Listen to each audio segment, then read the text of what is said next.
Bonjour à tous, c'est Cécile, Éducation Canine 31. J'espère que vous allez bien. Donc j'ai fait cette petite vidéo en fait pour répondre à la question que j'ai posée hier sur la page Facebook donc de l'association.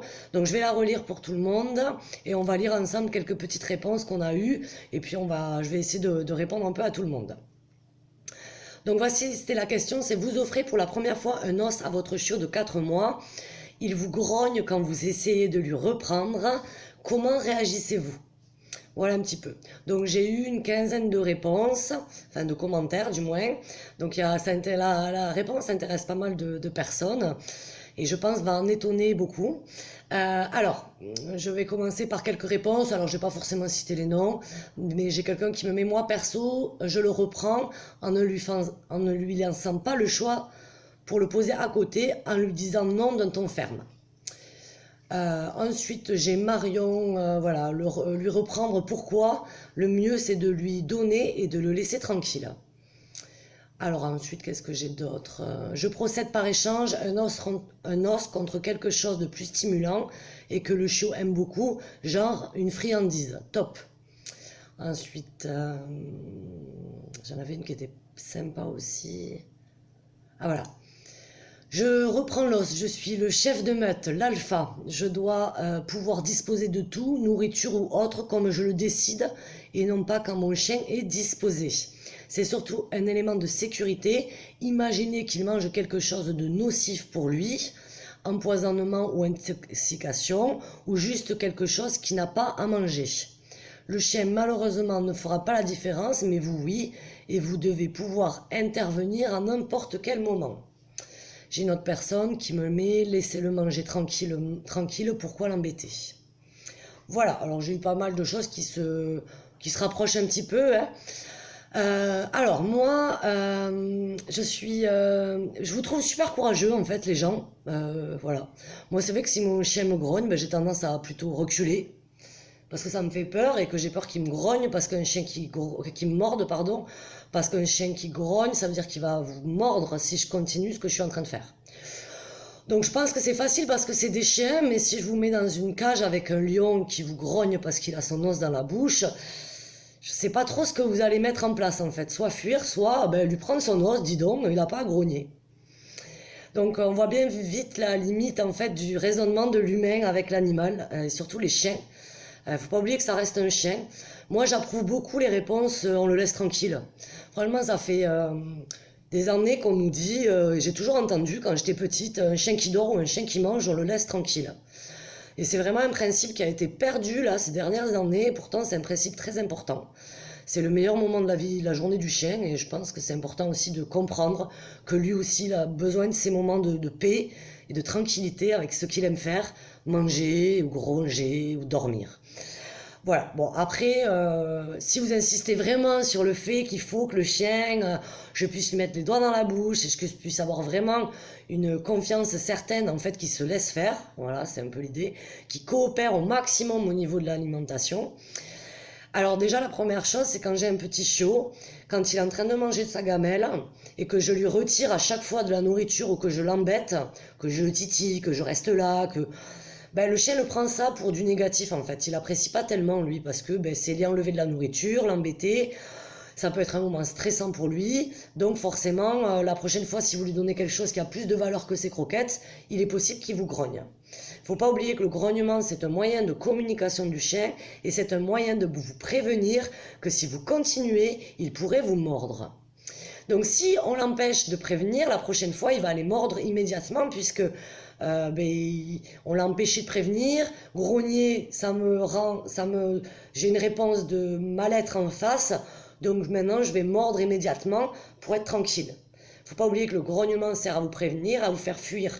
Si vous continuez, il faut pas s'étonner qu'un jour le chien vous morde, d'accord? Voilà, donc il a raison de grogner, c'est presque même très bien qu'il ait grogné, parce qu'au moins il a anticipé, il a prévenu, et il n'a pas de suite mis la morsure en premier. Voilà, donc ça c'est aussi important. Donc pour revenir, donc quand j'ai un petit chiot, l'idée ça va être de, quand je lui donne sa nourriture, je lui mets une gamelle avec déjà quelques croquettes à l'intérieur, pas la ration en entier, et je reste 2-3 minutes avec lui, même un peu moins, et je rajoute par poignée dans sa gamelle le reste de la ration. Parce que comme ça, le chien, quand vous êtes à côté de lui, c'est égal à plus de nourriture. Ben, c'est génial en fait, vous êtes trop bien. C'est génial. Un humain s'approche de ma nourriture, de ma gamelle, ou de moi quand je mange, ben, je vais avoir plus de nourriture. Il n'y a pas mieux pour le chien en fait, il va pas vous mordre, là, il va plutôt être content de vous voir arriver. Donc quand le chien il est en train de manger, je rajoute des croquettes à côté de lui, et comme ça déjà, on fait faire ça aux enfants, on reste toujours en surveillance avec eux, et on fait ça 5 secondes et on s'en va. Et après, s'il vous plaît, laissez-le tranquille.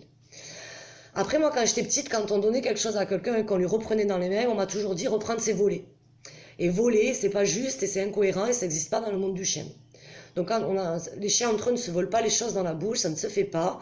Donc si vous vous amusez à le faire, forcément, vous allez avoir des réponses un peu brutales en face, selon le type de chien que vous avez. Là, on parle de chiens qui grognent, donc on reste là-dedans. Donc l'idée, c'est déjà que votre chien doit avoir confiance en vous. C'est-à-dire que si à chaque fois qu'il mange, on lui prend les trucs dans la bouche, ben, même moi, au bout d'un moment, franchement, j'ai envie de vous taper, quoi. Je suis désolée, mais si je suis au restaurant avec vous et qu'à chaque fois, vous me piquez des frites, moi j'adore les frites, hein, donc vous ne me prenez pas mes frites dans mon assiette, au bout d'un moment, je risque peut-être un petit peu de m'énerver. Par contre, si à chaque fois qu'on est au resto et que je finis votre assiette et que vous ne mangez jamais vos frites, je vais adorer aller au resto avec vous. Donc l'idée, elle est là, c'est le chef, c'est pas, je reprends une jeune fille qui a parlé de chef alpha, même membre alpha. Ben franchement, si tu as décidé de prendre un chien chez toi un jour et de l'adopter, c'est pas pour le dominer, ou c'est pas en croyant qu'il faut le soumettre à ton autorité, ou que tu dois être le chef de meute. Ben sinon, je trouve que la relation, elle n'est pas très agréable. Ben, quand on a des animaux comme ça, en général, ils sont en cage, ils sont dans des zoos. Et encore, on y revient à ce type de raisonnement. Donc attention à ces raisonnements ou ces interprétations. Le chien, il n'est pas là pour nous faire du mal, il communique beaucoup de choses, et c'est à nous de respecter aussi l'intégrité de l'espèce. Attention, c'est pas parce que le chien il vit avec nous qu'on doit en permanence lui mettre les doigts dans la bouche, l'embêter, lui retirer absolument l'os qu'on lui a donné. Ben, moi, je suis plutôt de philosophie à dire, ben, vous lui avez donné un truc, laissez-le tranquille. Et s'il a tendance à grogner, travaillez-le un petit peu avec du troc. Il y en a qui ont parlé de troc et c'est génial. On troque avec quelque chose qui a plus de valeur pour le chien, comme ça il a confiance, il n'a pas peur de nous. Et à partir de là, ben, il y a une confiance qui s'établit, après on le laisse tranquille. Ou alors on le met dans le jardin, on ferme la porte, on le laisse finir l'os, et on ne se met pas en conflit volontaire face au chien. Parce que c'est facile face à un chien qui est le vôtre, qui est lambda, qui grogne, ah ben ouais, je vais continuer. Mais si vous faites ça dans la rue avec un pitbull ou un chien qui n'a pas l'habitude, ben excusez-moi, mais vous risquez de vous faire mordre et ça fait mal, il va gagner. En fait, il faut bien comprendre que le chien, il est plus fort que vous. Il mord, il fait mal, il a des dents.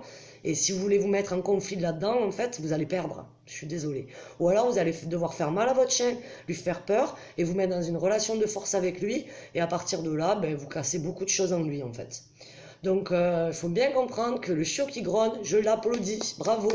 Il y a un super élevage derrière, il y a un bon éleveur, il y a une bonne maman qui a pris les côtes canins à son petit bébé et qui arrive chez vous et qui, au lieu de vous mordre et de vous attaquer, ben, vous grogne et vous prévient que si tu continues, ben, toi l'humain, ben, moi j'ai des codes de politesse, on ne prend pas les choses dans la bouche et si tu continues, ben, tu risques la morsure.